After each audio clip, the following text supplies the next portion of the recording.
GDP भी आती है, जीएनपी आता है, एनएनपी आता है। ये सब चीज़ें क्या होती हैं और इकोनॉमिक्स पर इसका क्या प्रभाव पड़ता है, और चाइना जो है वो जीडीपी में कितने नंबर पर और इंडिया जीडीपी में कितने नंबर पे है। अगर हम जीडीपी की बात करें तो हम लोग 6वें 7वें नंबर पर आते हैं, लेकिन पीपीपी के मामले पे हम तीसरे नंबर पर चले जाते हैं। तो इसमें क्या अंतर है, इसे समझते हैं हम लोग। पहले तो आप जीडीपी की परिभाषा समझिए। जीडीपी में 4 चीज़ों का ही ध्यान रखा जाता है। सबसे पहला होता है राजनीतिक सीमा, यानी आपको अपने सीमा में रह के ही आपको जीडीपी निकालना है। जैसे कोई चीज अगर राजस्थान में बन रही है तो उसे आप मध्य प्रदेश के जीडीपी में शामिल नहीं कर सकते हैं, वो राजस्थान के ही जीडीपी में जाएगी।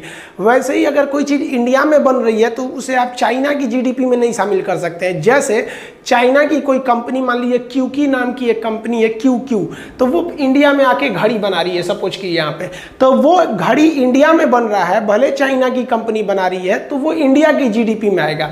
तो जो भी जीडीपी होती है वो एक राजनीतिक सीमा के अंडर में ही आती है जीडीपी, और 1 साल के लिए अमूमन जीडीपी को निकाला जाता है। इसमें 2 जगह आदमी फंसता है, वस्तु एवं सेवाओं को शामिल किया जाता है और उनका अंतिम मूल्य शामिल किया जाता है। तो सबसे पहले हम अंतिम मूल्य समझते हैं, किसी चीज के अंतिम मूल्य क्या होता है, फिर वस्तु और सेवा समझेंगे, फिर राजनीतिक सीमा समझेंगे। अंतिम मूल्य उसे कहते हैं, ये लास्ट कॉस्ट जो होता है, लास्ट प्राइस, जो जिसका हम पैसे देते हैं। कोई भी चीज कई कंपोनेंट से मिलकर बनी होती है, जिसे हम पहली, दूसरी या तीसरी चीज कहते हैं, लेकिन लास्ट जिसका हम पेमेंट देते हैं उसे हम अंतिम मूल्य कहते हैं। जैसे आप कोई लैपटॉप खरीदते हैं तो लैपटॉप ऐसे थोड़ी हो जाता है, इस लैपटॉप के अंदर सबसे मेन चीज जो होता है इसका प्रोसेसर होता है, कितना फास्ट काम करेगा। अब ज्यादातर लैपटॉप्स में आपको इंटेल कंपनी का एक प्रोसेसर मिलेगा। तो आप बताइए, क्या आप प्रोसेसर खरीदने जाते हैं? आप तो लैपटॉप या कंप्यूटर खरीदने जाते हैं, लेकिन उसमें प्रोसेसर है, तो ये पहली वस्तु है।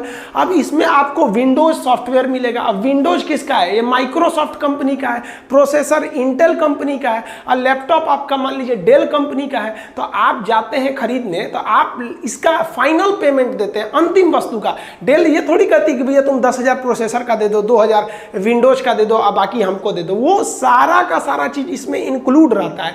इसी को हम कहते हैं अंतिम वस्तु। तो ये हो गया पहली, ये हो गया दूसरी, ये हो गया अंतिम। इसको और एग्जांपल में समझिए कि कोई भी बिल्डिंग वगैरह बनता है तो उसमें ईंटा लगता है, सीमेंट लगती है, मजदूरी लगती है, छड़ लगता है, बहुत से चीजें लगता है। इन सब को मिलाकर एक बिल्डिंग बनती है।